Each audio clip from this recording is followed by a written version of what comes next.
వరకు వస్తుంది, కాలిపోతుంది. అది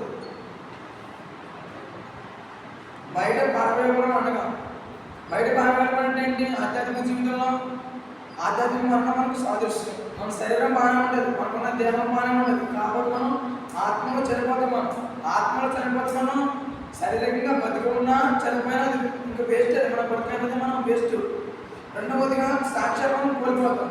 మత్తయి సువార్త 15:13 వచ్చింది.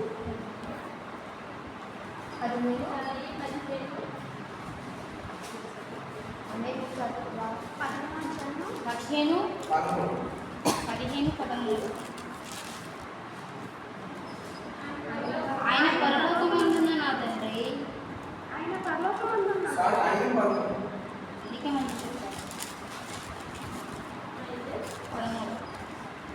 మీరు లోకము ముప్పై ఉన్నారు,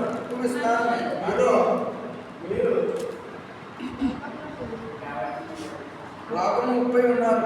ఉప్పు విస్తారమైతే దేని వల్ల సారం పొందని అది బయట పారవేయబడిన మనుషుల చేత త్రవ్వబడే, కానీ దీనికి పనికిరాదు. ఉప్పు ఎక్కువైతే దేనికి పనికిరాదు. అదేవిధంగా మన జీవితంలో మన దేవుళ్ళో జీవిస్తున్నామా, దేవుళ్ళలో ఉంటున్నామా, మనం ఎలా జీవిస్తున్నాం, మన నోటి నుండి ఎటువంటి మాటలు వస్తున్నాయి, మన నడవడిక ఎలా ఉంటుంది, ఆత్మ జీవితం మనం ఎండిపోతున్నామా, లేదంటే బయట బతుకుతున్నామా, ఎండిపోతున్నాం, కాలిపోతున్నాం, ఎటువంటి జీవితం జీవిస్తున్నామో ఒక్కసారి మనం పరీక్షించుకోవాలి. జీవిస్తున్న జీవితాన్ని అంటే మనకు సరిపోదు.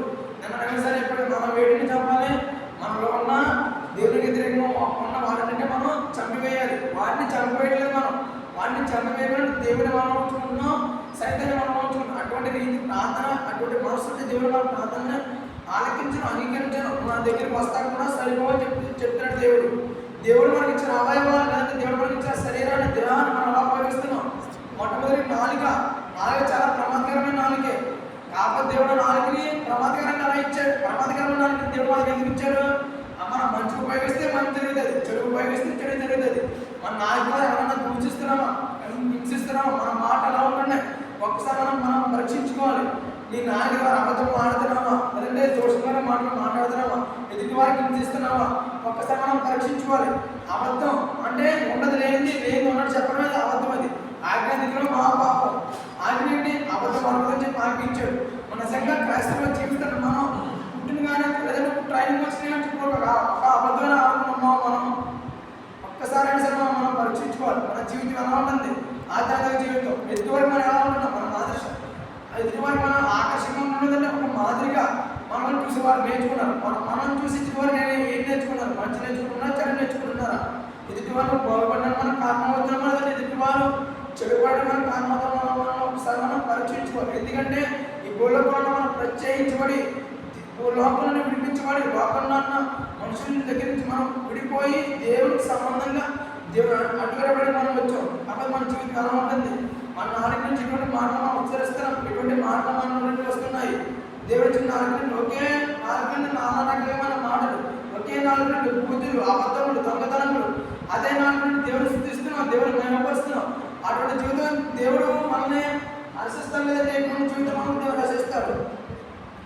అదే రెండోది మనం చూసుకుంటే ఎండిపోవడం. ఎండిపోవడం అంటే బలహీనతకు సాదృశ్యం. ఎండిపోవడం మనకు వచ్చిన బలహీనత. మన ఏదైనా శారీరకంగా బలహీనత వస్తే మనం ఏం చేస్తాం? నేసిపడిపోతాం, అలసిపోతాం. అదే విధంగా ఎప్పుడైతే ఎండిపోతున్నామో నీ ఆత్మ అనేది దినదినము క్షీణించిపోతుంది, నశించిపోతుంది. చెడుతనంలో ఇంకా ఆత్మ వెళ్ళిపోతుంది. నేను చేయొచ్చలే పాపం, లోకంలో వస్తే నేను ఉండొచ్చలే, దానికి తిరిగి ఏంటి అన్న భావన, అటువంటి ఆలోచన నీకు వచ్చేస్తుంది. తర్వాత దేవుని శిక్షకు మనం గురైపోతాం.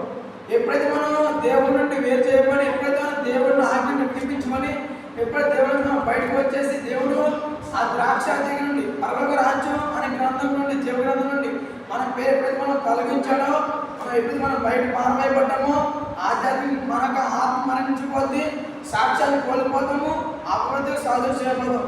అదే రెండవదిగా ఎండిపోతాం. ఎండిపోతే మనకు ఆ భక్తి అనేది సాదృశ్యం. దేవుని భక్తి అనేది మనకి ఉండదు. లోకస్తులు అంటే మనం ఉంటాం. చెడుదనం అనేది మనకు వచ్చేస్తుంది. దేవుని శిక్ష మన మీదకి వచ్చేస్తుంది.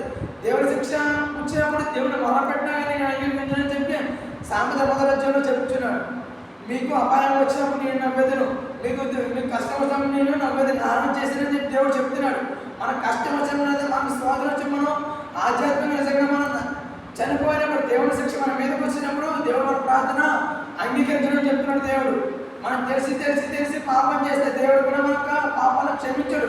ఒకసారి క్షమిస్తాడు, రెండుసార్లు క్షమిస్తాడు, మూడోసారి మాత్రం దేవుడు గద్దిస్తాడు. ఒక్కొక్క తన మాకు తినడం మనం కూడా ఎలా ఉంటున్నామా? మనం చేసిన పాపాలను విడిచిపెట్టి మళ్ళీ అదే పాపాలు మనం వెళ్తాం ఎలా ఉంటున్నామో ఒకసారి మనం పరీక్షించుకోవాలి. మూడవదిగా అగ్నిలో పారవేయబడడం. ఎండిపోయిన వస్తువు దేనిపైన వస్తుంది? అగ్నిలో పారవేయబడి వస్తుంది. ఎప్పుడైతే మనం ఎండిపోతామో, ఎప్పుడైతే మనం నశించిపోతామో అగ్నిలో పారవేయబడిపోతాం. అగ్నిలో పడిపోయిన తర్వాత అది గుడ్డ అయిపోయింది, దేనికి పనికి వస్తుంది? దేనికి పనికిరాదు. అంటే అటువంటి జీవితం మనం జీవిస్తున్నాం. ఎవరికి పనికిరాని స్థితిలో మన బంధువులు కానీ మన స్నేహితులు కానీ ఎవరికి పనికిరాని స్థితి. నేను చూసాను అయిపోయింది హింసిస్తున్నారు కదండి, నేను చూసాను అయిపోయింది ఏమైనా చేస్తున్నారో చేయని. కాకపోతే మన జీవితంలో భక్తి జీవితం మనం చనిపోయేందుకు దేవుడి దగ్గర గొప్ప సాక్ష్యం మనం పొందుకోవాలి. అటువంటి రీతి జీవితం జీవించుకోవాలని ఎండిపోతున్నాం మనం. ఎండిపోయి మనం బూడిదైపోయింది ఎవరికి ఉపయోగపడతాం? బూడిదైపోయింది ఎవరికి ఉపయోగపడదు? నీ ద్వారా నా ద్వారా ఎవరికైనా ఉపయోగం కలుగుతుందా? లేదా నీ ద్వారా నా ద్వారా ఎవరికైనా ఏదైనా కలుగుతుందా? మనం ఒకసారి మనం పరీక్షించుకోవాలి. మనం చేసే పనులలో ఉంటేనే దేవుడికి అసహ్యమైన కార్యాలు మనం చేస్తాం. లేదంటే దేవుడికి ఇబ్బంది కలిగించే పనులు మనం చేస్తాం. మన నోటి ద్వారా కానీ, మన చేతుల ద్వారా, మన ఆలోచన ద్వారా, మన తలంపుల ద్వారా, మనకి ద్వారా మనం చేసే ప్రతి పని ద్వారా దేవుడికి భయం కలుగుతుందా? లేదంటే దేవుడికి అవమానం కలుగుతుందా? దేవుడిని మనం మళ్ళీ సిలువ వేస్తున్నామా?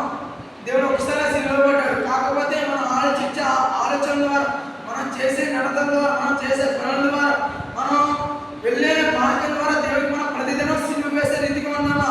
లేదంటే ఎలా ఉన్నామా? ఒకసారి ఆలోచించు. నీ ఆలోచన ద్వారా దేవుడికి మూలకరించి పెడుతున్నావా? నీవు చేతి ద్వారా చేసే పాపం ద్వారా దేవుడికి మేకులు కొడుతున్నావా? నీ కాలు ద్వారా చేసే పాపం ద్వారా దేవుడి కాలుకి నువ్వు మేకులు కొడుతున్నావు. ఎలా ఉన్నా మన భక్తి జీవితం ఎలా ఉంది? మనం ఒకసారి మనం పరీక్షించుకోవాలి. మనం పరీక్షించకపోతే దేవుడి నామాన్ని దూషిస్తాం. దేవుడిని నమ్ముకుని దేవుడిని చదివికి వెళ్తూ మనం పరీక్షించకపోతే ఆయన నామాన్ని దూషణ జనాలే దూషిస్తారు. మన వల్లే మన క్రైస్తవులకి ఇబ్బంది కలుగుతాయి. మన వల్లే వారే ఇలా చేస్తున్నారు, మనములా ఉంటే తప్పేంటని అంటున్నాడు. మన వల్ల దేవుడికి ఎప్పుడు దేవుని యొక్క నామానికి ఎప్పుడు అవమానం ఉన్నది రాకూడదు. మనం ఫలించకపోతే కలిగే నష్టం ఏంటంటే దేవుడి యొక్క నామం దోషంగా మారిపోతుంది. ఆయన నామం అవమాన పాలవుతుంది, నమ్ముల పాలవుతుంది, మనం కారణమవుతాం.